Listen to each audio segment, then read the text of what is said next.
Hi வணக்கம், welcome to the remind மாமா YouTube channel. நாளைக்கு மறுநாள் மார்கழி வருது. அதனால வீட்டை கொஞ்சம் டீப் க்ளீன் பண்ணலான்னு தான் வந்திருக்கேன். சின்ன சின்ன டிப்ஸோட உங்களுக்கும் சொல்லித்தரேன், நீங்களும் கடைப்பிடிங்க. ரொம்பவே ஈஸியாக இருக்கும். நான் தினமுமே வீட்டை எல்லா இடத்தையும் டஸ்ட் பண்ணி தான் வீடை கூட்டி பெருக்கி தொடச்சி விடுவேன். அதனால் மாதத்துக்கு ஒரு வாட்டி டீப் க்ளீன் பண்ணும்போது எனக்கு ரொம்பவே ஈஸியாக இருக்கும். டஸ்ட்டே இருக்காது. ஆனாலும் டீப் க்ளீன் அப்படின்ற பேரில் எல்லாமே எடுத்து தொடச்சி விடுவேன்.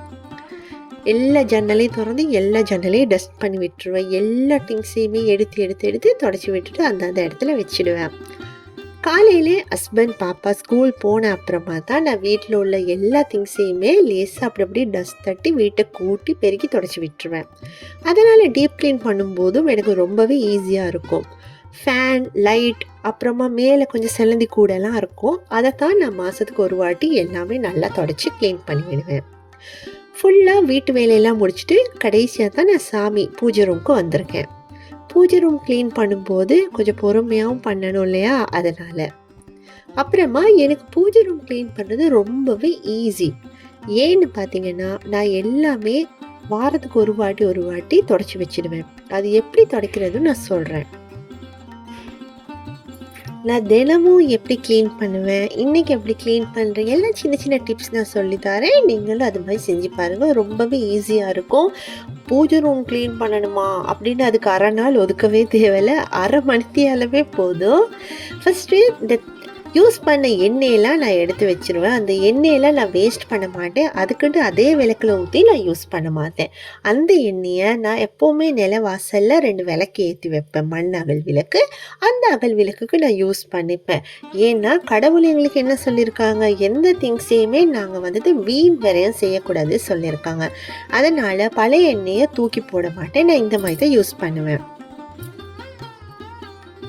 நான் எப்போவுமே என்னோட பூஜை ஐட்டம்ஸ் எல்லாமே கழுவ மாட்டேன். எப்பயாச்சும் தான் அதை ஜஸ்ட்டு விம் லிக்யூட் போட்டு லைட்டாக ஸ்க்ரப் பண்ணி விட்டுட்டு அப்புறமா நல்லா தொடச்சி அப்புறம் விபூதி போட்டு தொடச்சி விட்டுருவேன்.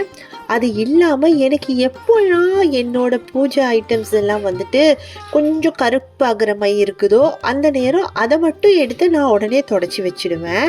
அதுக்குன்னு வெயிட் பண்ணி எல்லாம் ஒரே நாளில் நான் துடைக்க மாட்டேன். அதனால் எப்போவுமே என்னோடய பூஜை ஐட்டம்ஸ் எல்லாமே பழப்பழன்னு தான் இருக்கும். அதனால் நான் டீப் க்ளீன் பண்ணணும், இன்றைக்கி எல்லாத்தையும் கழுவணும் அப்படின்ட்டு எனக்கு டென்ஷனாகவே இருக்காது.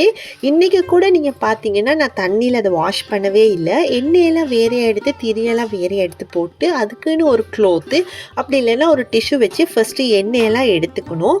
அதுக்கப்புறமா எண்ணெயெல்லாம் தொடச்சி விட்டுட்டு அதுக்கு விபூதி இருக்கு இல்லையா, அந்த விபூதியை தொட்டு நல்ல ஒரு காட்டன் புடவை, அதுக்குன்னு நான் ஒரு காட்டன் க்ளோத் அதுக்குன்னு நான் தனியாக வச்சுருக்கேன். அந்த க்ளோத்தில் நல்ல விபூதியை தொட்டு அந்த விளக்கு அப்புறமா பூஜை ஐட்டம் எல்லாமே தொடச்சி விட்டுருவேன். சாமி ஃபோட்டோ கூட நான் அந்த மாதிரி தான் தொடச்சி விடுவேன். பளபளன்னு வந்துடும். கிளாஸாக இருக்கட்டும், அப்புறம் பூஜை ஐட்டம்ஸ் எல்லாமே நல்லா பளபளன்னு வந்துடும். அந்த விபூதியை தொட்டு ஒரு 10-15 நிமிஷத்துக்கு எல்லாம் நல்லா தொடச்சி விட்டுருவேன். அப்புறமா அந்த ஃபோட்டோ ஃப்ரேம்க்கு இடையில உள்ள அந்த குங்குமம், மஞ்சள் எல்லாம் விழுந்திருக்கும். அது எல்லாமே ஒரு ப்ரஷ் வச்சு நல்லா தட்டி விட்டுருவேன். இந்த மாதிரி தான் நான் க்ளீன் பண்ணுவேன். நீங்களும் கண்டிப்பாக இந்த டிப்ஸை ட்ரை பண்ணி பாருங்கள். எப்போவுமே பூஜை ஐட்டம்ஸ் பழப்பழன்னு இருக்கும். எல்லாம் ஒரே நாளில் கழுவணும் அப்படின்னு நினைக்காதீங்க. அது கொஞ்சம் கஷ்டம்தான். எப்போல்லாம் உங்கள் விளக்கு இப்போ நாங்கள் டெய்லி காமாட்சி விளக்கு ஏற்றுவோம். ஸோ காமாட்சி விளக்கு வாரத்துக்கு ஒரு வாட்டி நீங்கள் இந்த மாதிரி தொடச்சி விட்டுருங்க. அப்புறமா நீங்கள் எக்ஸ்ட்ரா ஏற்றுற அந்தந்த விளக்கு இருக்குது இல்லையா, அந்த விளக்கு எப்போல்லாம் உங்களுக்கு கொஞ்சம் கருக்கிற மாதிரி தெரியுதோ அந்த விளக்கை மட்டும் எடுத்து நீங்கள் தொடச்சி வச்சுருங்க. உங்களுக்கு ரொம்பவே ஈஸியாக இருக்கும். பூஜை ரூம் எப்போவுமே க்ளீனாகவும் இருக்கும். கழுவவே தேவையில்லை. நீங்கள் எண்ணெயை தொடச்சிட்டு நல்லா விபூதியை ஒரு காட்டன் மெட்டீரியல் வச்சு நல்லாவே விபூதியை தொட்டு அதெல்லாம் தொடச்சிங்கனாலே பளபளன்னு வந்துடும். அப்புறமா என்னோட சாமி ஸ்டாட்யூ அப்புறம் ஃபோட்டோ எல்லாமே தொடச்சி நான் அந்த இடத்துல வச்சுப்பேன். வச்சுட்டு அப்புறமா தான் நான் மஞ்சள் குங்குமம் வைப்பேன். மஞ்சள் குங்குமத்தை வச்சு நான் அந்த இடத்துல வைக்க மாட்டேன். ஏன்னா மஞ்சள் குங்குமத்தை வச்சுட்டு அப்புறமா எடுத்து வந்து வைக்கும்போது அந்த மஞ்சள் குங்குமம் வந்து சில நேரத்துக்கு விழுந்துடும். அதனால் நான் ஃபோட்டோலாம் எந்த இடத்துல இருக்குமோ, சாமி ஸ்டாட்யூலாம் எந்த இடத்துல இருக்குமோ, விளக்கெல்லாம் எந்தெந்த இடத்துல இருக்குமோ எல்லாம் முதல்ல செட் பண்ணி வச்சுப்பேன். அப்புறமா அந்தந்த இடத்துல அழகாக மஞ்சள் குங்குமம் வச்சுருவேன். ஸோ கண்டிப்பாக நீங்கள் இந்த டிப்ஸை ட்ரை பண்ணி பாருங்கள். உங்களுக்கும் டென்ஷன் இருக்காது, பூஜரும் பளபளன்னு இருக்கும். அப்புறம் வந்துட்டு நாங்கள் தாம்பலம் தட்டில் விளக்கு வைக்கிறதுக்கு முன்னாடி பச்சரிசி வைப்போம் இல்லையா, அதில் கொஞ்சம் மஞ்சள் சேர்த்து வைப்பேன். அப்போ அது அர்ச்சனை மாதிரி இருக்கும், ரொம்பவே பார்க்க அழகாகவும் இருக்கும். அது கூட கொஞ்சம் ஜவ்வாது கற்பூரம் போட்டு நல்லா பிசைஞ்சிப்பேன். முதல்ல நான் வந்து பச்சரிசியில் கொஞ்சம் மஞ்சளும் கொஞ்சமாக பன்னீர் இல்லைன்னா தண்ணி விட்டு நல்லா குழச்சி வெயிலில் வச்சுருவோம். அது ஃபுல்லாக காஞ்சிரும். அப்படி இல்லைன்னா அரிசியில் புழு வரும் இல்லையா, அது ஃபுல்லாக வெயிலில் காஞ்ச அப்புறமா தான் அது கூட ஜவ்வாது அப்புறம் கற்பூரம் நல்லா நுணுக்கி போட்டு பிசைஞ்சு அதை வந்து அந்த தாம்பூலத்தில் பரத்தி விட்டுட்டு அப்புறமா வைக்க வேண்டிய விளக்கு, வேலு, விநாயகர் முருகர் ஸ்டாட்யூ, அப்புறமா அன்னபூரணி ஸ்டாட்யூ அதெல்லாம் வந்துட்டு நான் அழகாக அது மேலே வச்சுப்பேன். அப்புறம் மஞ்சள் குங்குமம் வைக்கும்போது கொஞ்சமாக மஞ்சள், அது கூட கொஞ்சம் ஜவ்வாது, அப்புறம் கொஞ்சம் சந்தனம், அப்புறம் கொஞ்சமாக பன்னீரில் குழச்சி தான் நான் வைப்பேன்.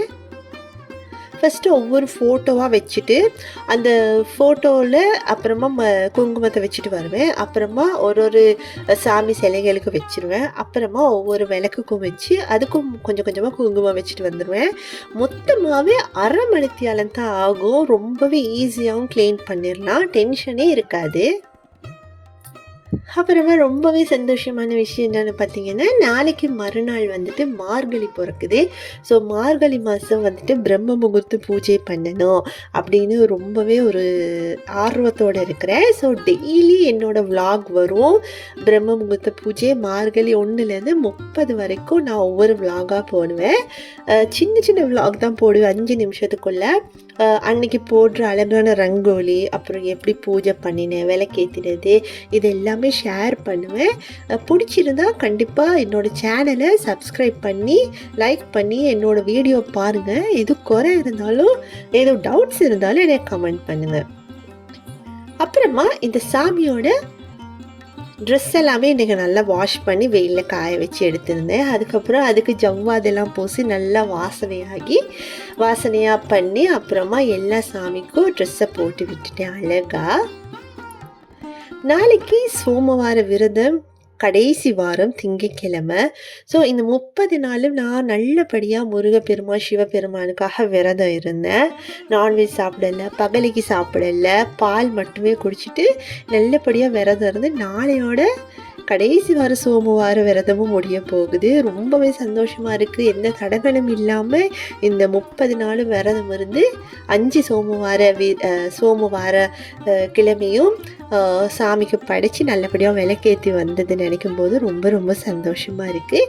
இது மாதிரி மார்கழி மாதமும் 30 நாளும் எந்த தடங்களும் இல்லாமல் பிரம்ம முகூர்த்த பூஜையும் செய்யணும் அப்படின்றது என்னோட ஆசையும்.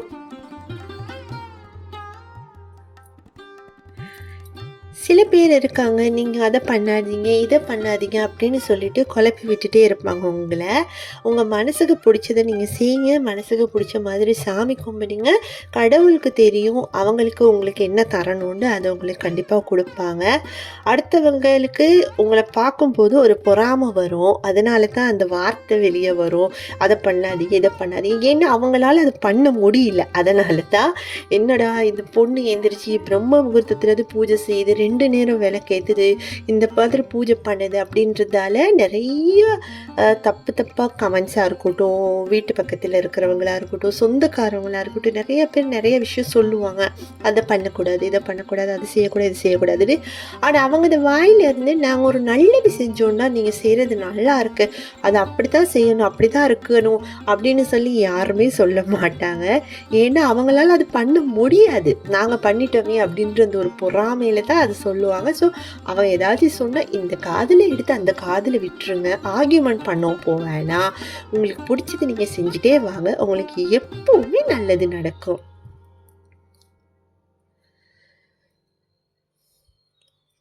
எப்பவுமே விளக்குக்கு மஞ்சள் குங்குமம் வைக்கும்போது விளக்குல கீழே இருந்து தான் மேல் நோக்கி வச்சுட்டு வரணும்னு சொல்லுவாங்க. நான் கூட அப்படி தான் வச்சேன்.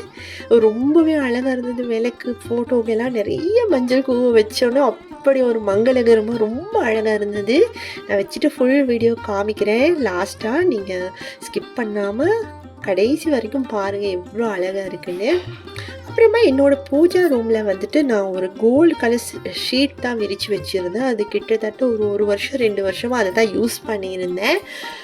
அது இப்போ கொஞ்சம் கொஞ்சம் கிழிஞ்சு ஒரு இடம் அந்த நெருப்பு விழும் இல்லையா, ஊதுபத்தி காமிக்கும் பொழுது அதெல்லாம் ஹால் விழுந்த மாதிரி இருந்தது. அதனால் இன்றைக்கி அதை மாற்றிடலாம் அப்படின்ட்டு ஒரு க்ரீன் கலர் புதிய க்ளோத்து யூஸ் பண்ணாத புதிய க்ளோத் விரித்து தான் இதெல்லாம் வச்சேன். அது கூட ரொம்ப அழகாக இருந்தது பார்க்குறதுக்கு. பார்த்தீங்கன்னா உங்களுக்கே தெரியும் எவ்வளோ அழகாக இருக்குன்னு பூஜை ரூம். ஸோ இந்த மாதிரி குட்டி குட்டி டிப்ஸை நீங்களும் ஃபாலோ பண்ணி டெய்லி சின்ன சின்ன வேலையை நீங்கள் செஞ்சு வந்தீங்கன்னாலே உங்களுக்கு இந்த மாதிரி ஒரு பெரிய விசேஷமான நாள், நான் நாளைக்கு எல்லாமே பண்ணணுமே அப்படின்னு நீங்கள் பதற தேவையில்ல. ஒரு அரை மணித்தி அளவே போதும். வீடு பூஜை ரூம் எல்லாம் பலன்னு இந்த மாதிரி அழகாக வச்சுக்கலாம். நான் கூட பூவெல்லாம் வச்சு ரொம்ப அழகாக இன்றைக்கி செஞ்சு வச்சுட்டேன். இன்றைக்கி ஈவினிங்லேருந்து விளக்கேற்றி சாமி கும்பிடுவேன். உங்கள் எல்லார் பிரார்த்தனையும் நிறைவேறணும் அப்படின்னு நான் சாமிக்கிட்ட கேட்டுக்கிறேன். என்னோட வீடியோ பிடிச்சிருந்தா என்னோட சேனல் சப்ஸ்கிரைப் பண்ணி சப்போர்ட் பண்ணுங்கள். தேங்க்யூ ஃபார் வாட்சிங் மை வீடியோ.